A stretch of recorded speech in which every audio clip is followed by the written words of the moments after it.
How do you do, friends of the Inner Sanctum? This is Raymond, your host of the Squeaking Door. Come right in. What are you staring at?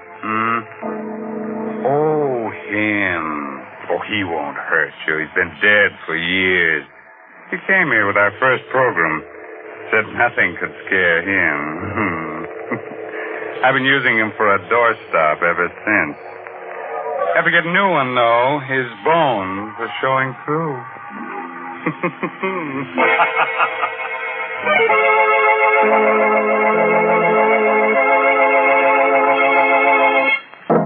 My friends, did you know that this is a bad winter for our ghost friends? Oh, my, yes. There aren't enough sheets to go around, and lots of them have horrible colds. They float around just coughing and coughing their heads on. Are you all set?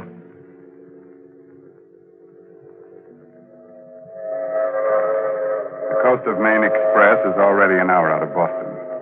It's noon of a windy November day as the New England landscape flashes past.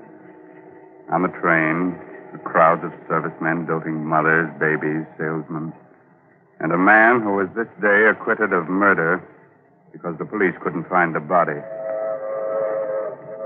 Richard Fenner sits alone, the suspicion of a smile tugging at thin lips that whisper what his eyes follow on the paper. Body of Ole Sventorg, color chemist of Satan's Point, Maine, still unfound. Sventorg was known to be developing a paint formula, making it possible for colorblind people to see reds and greens as normal people see them. It is believed that the chemist had the final notes for his successful formula on his person. Richard Fenner, youthful assistant, on whom Sventorg tested his pigments, admitted he may have killed Sventorg in a fit of temporary insanity induced by the experiments. He was found in a dazed condition with blood on his hands on the day of the chemist's death. Hello, friend. Anybody sitting here? No? Good. Have a peanut? No, thank you. Best food in the world, peanuts. Always eat them. Name's Botts, friend. Jasper Botts. Travel for Goodman's Steak Store. Don't feel like talking, huh? Got some thinking to do? Well, that's all right. I'll just read a while. Idiot. I've done my thinking. So many things to think about. So much for Anna and me to remember. It had been hard to convince Anna at first.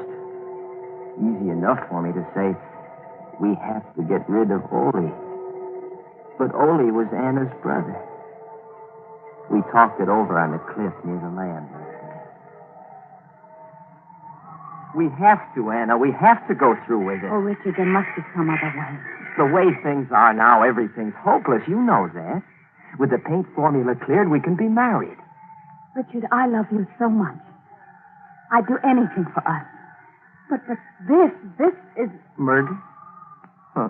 You needn't look at it that way, darling. So far as you're concerned, Ole will just disappear. But suppose something goes wrong. Suppose you're convicted. Not a chance. You can't convict a man for murder until you find the body. And they'll never find Ole. We must, Anna. We must. Very well, Richard. When? When will you... The moment Ole finishes the formula. It's almost ready now. I'll have to do it that instant to make my alibi hold. Today, tomorrow, soon, anyhow. Everything else is ready. I love you above everything else in the world, Richard. I love you enough for even... Have a peanut, friend? No? Oh, snoozing, huh? Traveling on trains makes some people sleepy. Not me. Been on trains all my life. Never get sleepy. Going far? Satan's Point, Maine. Satan's Point?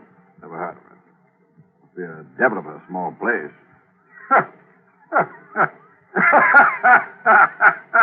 What I said. Satan's Point. Devil of a small place. Good, huh? Have a peanut? Devil of a place. Devil of a place. Devil of a place. Devil of a place it was that day. Devil of a place. We went over every detail again and again until our story was perfect. A lot depended on the story we constructed. A lot depended on telling it well. I told it well. To the police in Maine and to the alienists in Boston. I started the story with the morning of October 11th in Ole's laboratory. Hold on. This is my last mixture. It will be ready in a few minutes, and I want your eyes to be well rested. Think you've got it this time, Ole? Now, there's no longer any doubt. When these pigments are mixed, I will paint a square board. It will look like a dirty green to my eyes. And to mine? To yours, and those of millions of others who are colorblind. Red. Red that you have only imagined till now. Red of the rose, red of a sunset, red of fire, red of blood. I put the blindfold on. I could sense Ole's tenseness. He'd worked 15 years to make this moment arrive. This is from all I can see. A miracle is about to take place. But I confess to one great fear. What's that, Ole? I'm not afraid the formula is wrong. I'm afraid for you. For me? Yes. I have to warn you, Richard. I don't know. No one knows what mental reaction takes place when a person who's never seen color before suddenly does. You mean that I could be affected? You could be. You see, red excites even normal people. It vibrates in the brain. With you. Let's have a look, Ole. Now, Richard, when you take the blindfold off, look straight ahead of you. The board is right before your eyes. Look, Richard. And when you do, start talking right away. I want your immediate reaction. Okay, here goes. Look. See, Richard. Look, it's red. Look.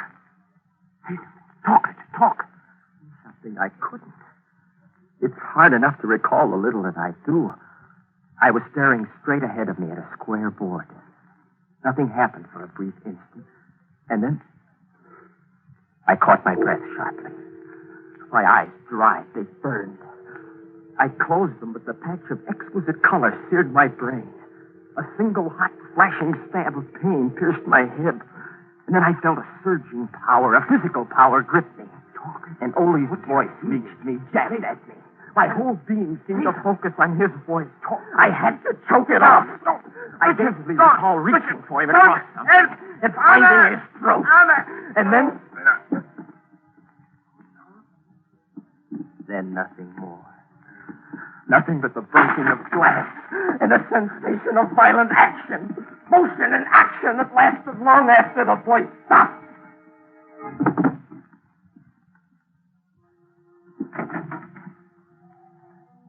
Then I felt cold air lashing at me. I was carrying something limp and heavy. There's a point of rock outside the house. It juts over the sea. I stood there for I don't know how long. The first clear thing I recall is identifying Anna's voice coming towards me. Richard! Darling, what are you doing? Richard! Your hands!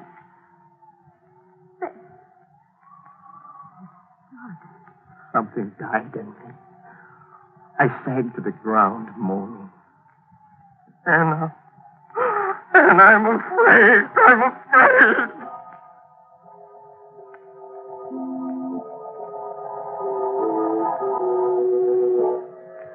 Well, that was my story. That's what I told them all. They didn't believe me, so what? They didn't find Ole. Anna told her own story as well, about coming back from town in the station wagon, finding me on the rock with blood in my hands.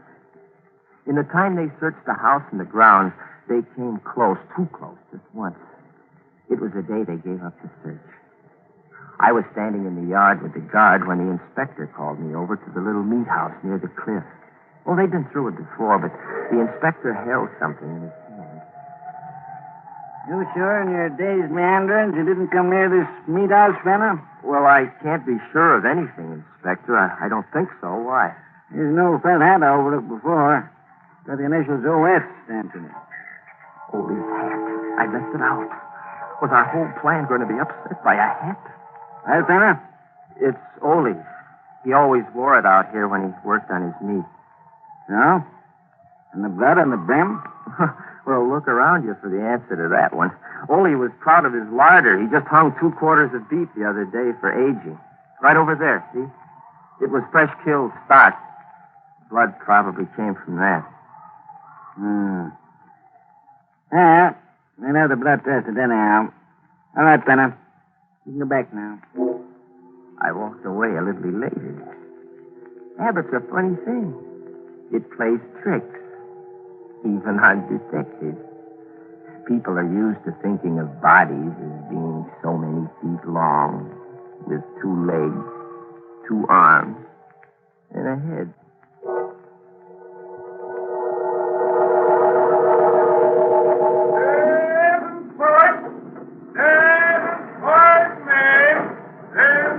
Well, friend, this is your stuff, I guess. Yes, this is it. I'm sorry I was such a poor traveling companion. Oh, that's all right. Feel that way myself sometimes. Have some peanuts? No, thanks. So long. Anna! Oh, darling. Oh, darling. Oh, I'm so glad to see you. Everything went just as you said it would, didn't it? And now you're free. Free, but not safe yet, baby. Don't talk here. Let's get in the station wagon first.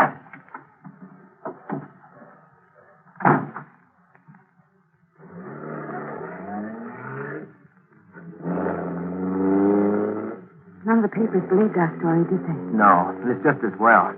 Makes tonight's work easier. But there are so many things I don't understand. Isn't there some other way we could... No. And it's just as well you don't know everything, Anna. There's less chance of your making a slip. It seems to me that I'm in this as deeply as you are. All right. I'll tell you this much. The papers played up the fact that Ole had the final formula on his person when he was killed. The formula we thought was on the lab table, right? Yes. Well, that leaves 2 things I have to do. I have to search Ole's clothing for this thing, and, well, the other thing should be obvious. Oh, don't, Richard. You talk about those things so coldly. Well, it's a cold subject, isn't it? I see the house now. Put your lights off. Did you make the phone call I told you to? Yes, the man said all arrangements had been carefully made. He said the rest was up to you. You wasn't serious. Okay, pull up by the garage.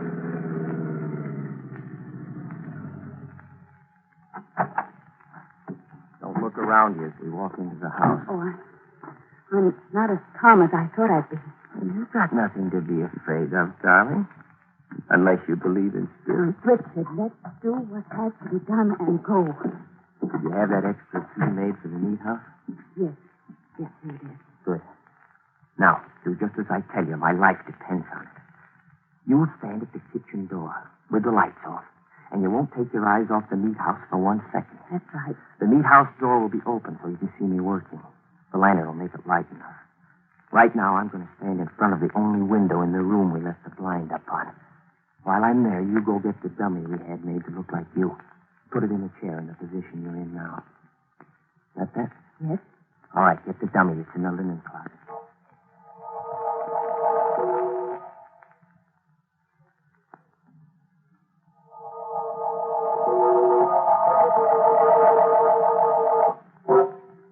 Are you sure it's arranged naturally? It looks a lot more natural and comfortable than I am. Good. Now crawl below the window level into the kitchen. Set? All set. Here's the revolver. Now stay in the shadows while I light the lantern and leave. And then stand in the door as I told you to. And remember to watch the meat house. Scared? Yes, but I'll do my part. Don't worry. Just be careful and hurry. Well, this gruesome business will be over soon, baby, and it's worth it. What are a few days of this compared to what's in store for us? I know. But hurry.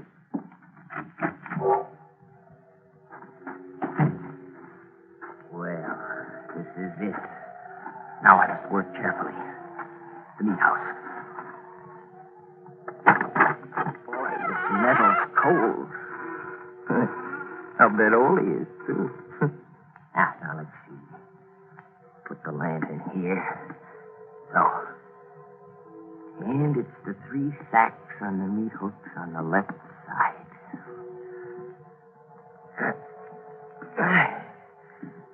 Heavy. Seem heavier than when I put them up. I'll start on this one. My knife. Yeah, close it here. Now, let's see. It'd be the inside coat pocket. Yes, here it is. Here's the... You. Hello, friend. Have a peanut? You were on... That's right. I was on the train. I got on because you did. And I got off because you did.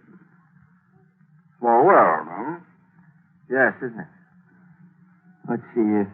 Didn't you say your name was Jasper Botts? Yeah. Good memory you've got. I see you finally remembered where you hid poor Sventog's remains. What do you want, Botts? See? I can crack peanuts with one hand. Good, huh? Just telling you in case you think it might spoil my aim.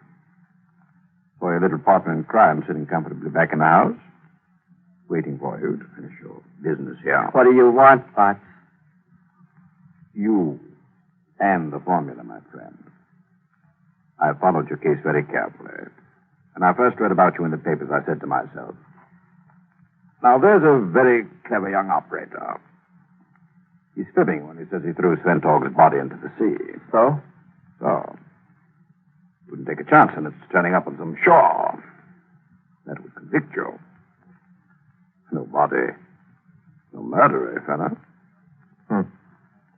You're right, Botts. Then when I read that Sventog's formula was on him when you murdered him, I knew you'd have to get it from the body before, destroying the corpus delicti. Simple? Hmm? All right, Botts. Put the cuffs on and let's go. Oh, gosh. I see you don't understand. I'm not a detective. And you're not going anywhere.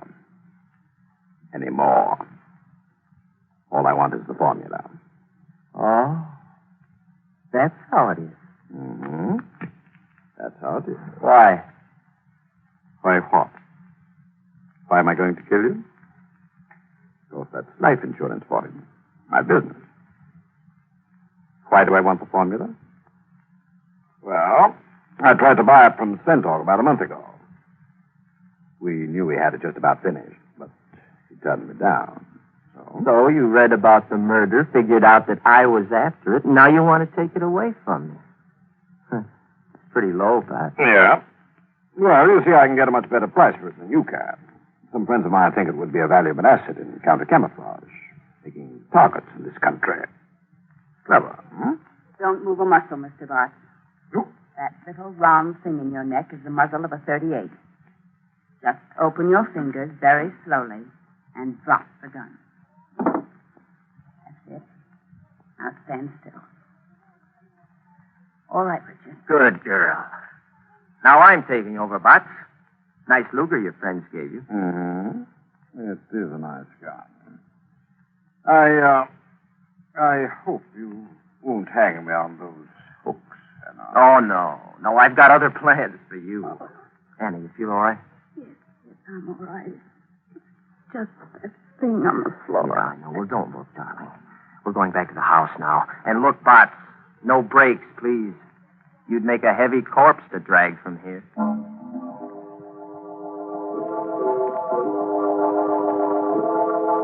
Wow, that's a very cozy little room. Tired and everything, huh? Okay, darling, make your phone call.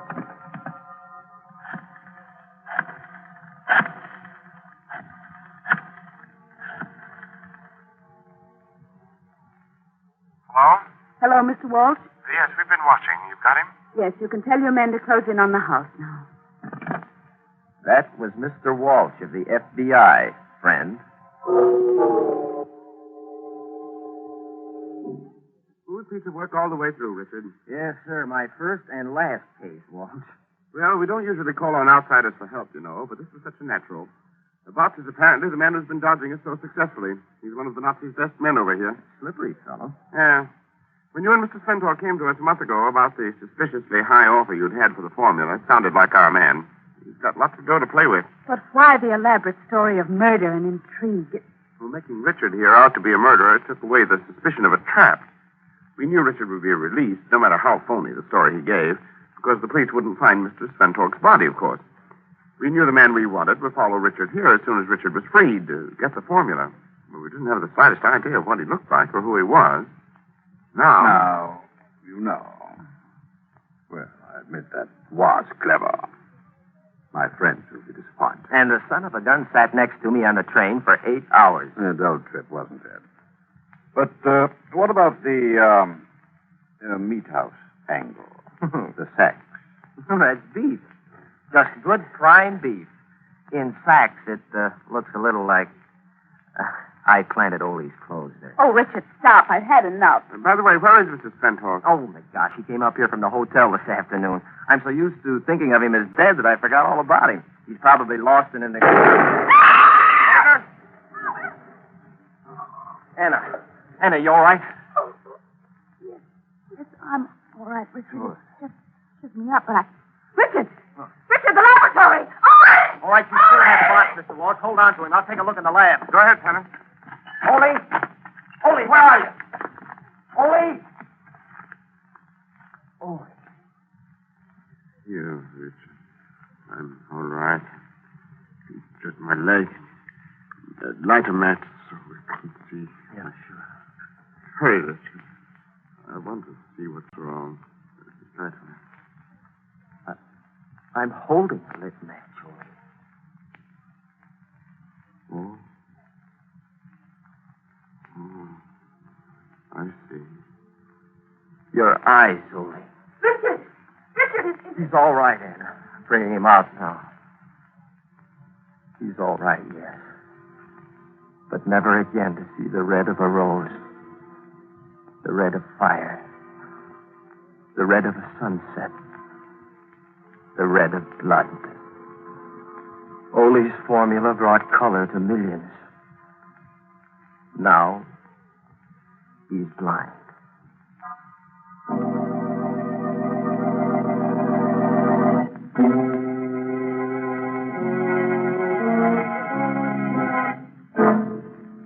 No corpse?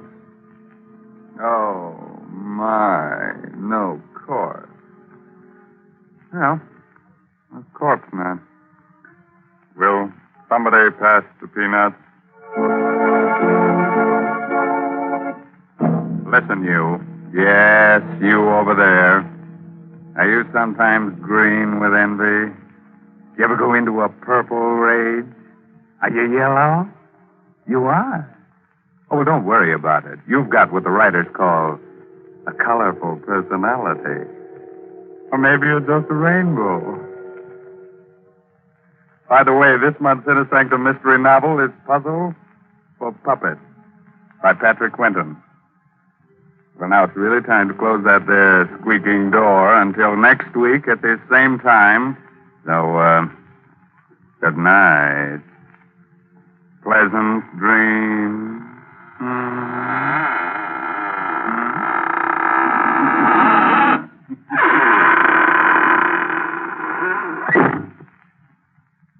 And so for now, we brush off Raymond, a friendly host of Dana Sanctum, a charming ghoul, responsible for tonight's bedtime story. Yes, let's shake that inner sanctum dust from our heels and point them in the direction of the green room and a quick listen at the door. Yes, our players are there, rehearsing the next performance in a mystery playhouse. Follow me, please. Come. Come. Come.